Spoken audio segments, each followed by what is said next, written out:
So talking about the lifting technique and some modifications here, send videos to me, okay? I want to see this. Don't keep using shitty technique just because you're too shy to set up your phone and take a video of yourself doing an exercise. I was gonna swear, but it actually wasn't necessary to swear there. So if you don't have a mirror, then also taking a video of yourself is just really useful, okay? There's a lot of value in just seeing what you look like from the side.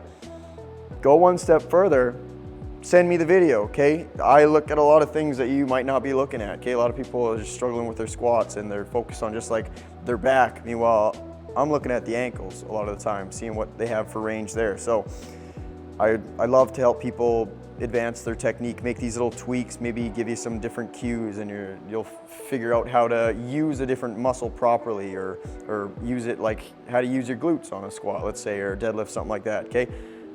Send me videos, I wanna see this. It's not weird. So message me if you're not sure where you're supposed to be feeling a certain exercise. Message me if the exercise doesn't feel right.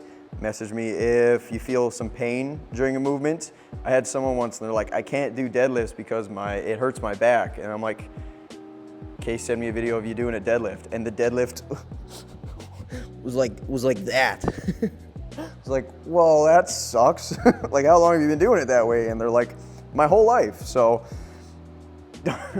you might not even know that you're doing something wrong. So just send me videos, for the love of Jesus.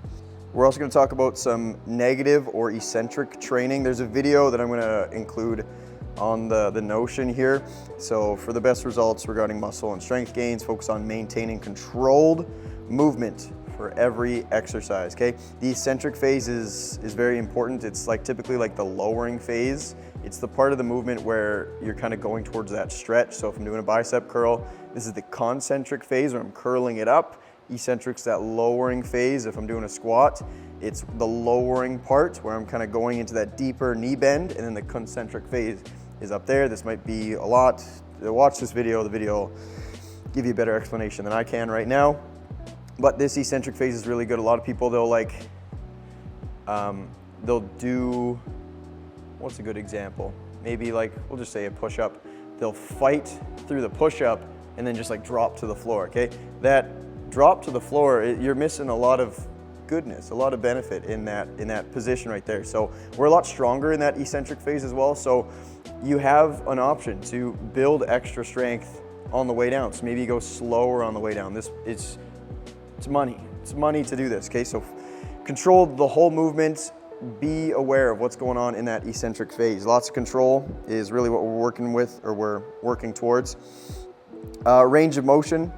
You're gonna see the 3 letters ROM scattered throughout the program. It stands for range of motion. There's another video on here of someone explaining it. Just this really like jacked dude that actually explains it quite well. Range of motion is just how deep you can go, okay?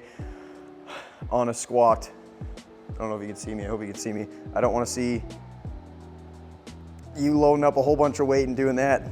That's trash, okay? Down, all the way. I don't think you can see me right now, but we'll say a bicep curl because you can see me, okay? This is, we wanna go full range of motion.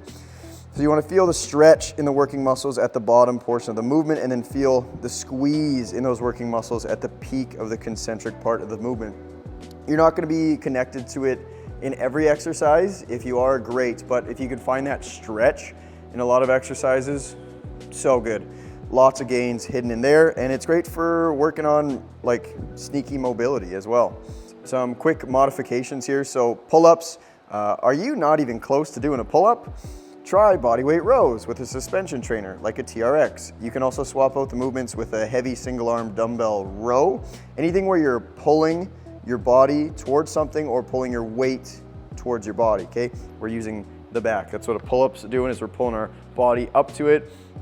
If you're not strong enough to do that, you can use one of the TRX or like a suspension trainer.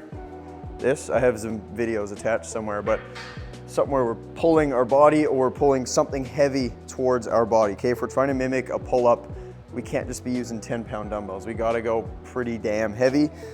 So some pull-up regressions, you can start with just hanging. First, you gotta develop the strength to hold your body weight in your hands, that grip strength, okay? So this might be a lot for someone. You got to work on just having the ability to support your body weight. You can also try some passive hangs where you start engaging your lats a lot more. Wait, did I say that's an active hang. Passive is where you just hang. Active is where you start using those lats some more. Next, we can use some assistance. Okay, you can wrap some bands around the knee or the foot, or placing 1 or 2 feet on like a bench when you're doing the pull-up. And you kind of just have to practice different parts of the movement. Again, like that eccentric phase, that lowering phase, we're a lot stronger in it. Typically, you might get to the point where you can't pull up yet, but if you start at the top, you might be able to control it down. Okay, you want to get good at that. Maybe find a position where you can hold it. It's going to be hard, but hold it for a little bit and then drop down slow. So getting in practice in all these different positions. And then through there, we just decrease the assistance and just continue practicing, okay? If you're serious about getting your first pull-up, shoot me a message and I'll give you a whole bunch more tips. It's doable if you want to do it. If you only have light weights, or what if you don't have enough heavy weights? This is a very common thing if people are doing like an at-home program. I encourage you to invest in your health and purchase some. You don't even need a set or a pair of heavy dumbbells. Simply just like a single heavy dumbbell can really take your body to the next level. Sometimes you don't need like 2 50s. If you just grab 150 and do some single arm or single leg stuff, that makes a big difference. Try looking for used equipment, Kijiji, Facebook Marketplace, or like those discount fitness equipment stores.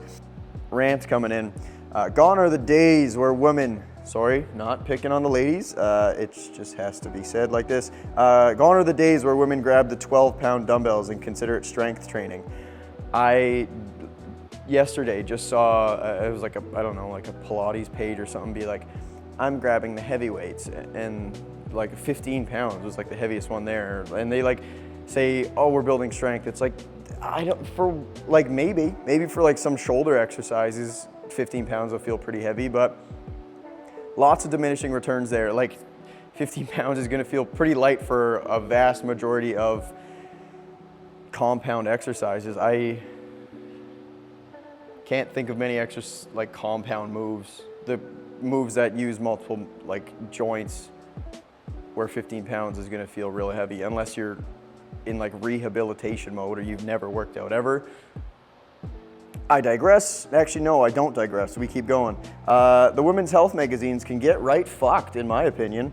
Obviously, this will be a slow build. Going back to the women's magazines, they're the ones that like use that, talk about like all the toning and like you need lighter weights and lots of reps in order to get muscle, because you don't want to be too bulky. You don't want to look like a man and lift heavy weights. Shut the fuck up. So obviously this will be a slow build. If a 12-pound dumbbell feels heavy at the start, then that's fine. But we will get you stronger than that. If you lift heavy, your body composition will change for the better and you'll feel more confident. The ladies and gentlemen in our gym have gotten strong and they feel badass. That's the goal for you, okay? When you start lifting like actual heavy weights and you start getting to that point where you're just fighting to get shit up and you do it, you feel badass. You feel like a badass motherfucker, and it is awesome, okay? It's awesome to see this develop in people. We've had lots of moms, and typically moms that are like scared of a barbell for bench press. The next thing you know, they're like, chuck on the 25s. Let's give this shit a roll, you know? And it's great to see, okay? Because then you're not as scared to try this different stuff, and you realize that a lot of the value lies in this actual strength training.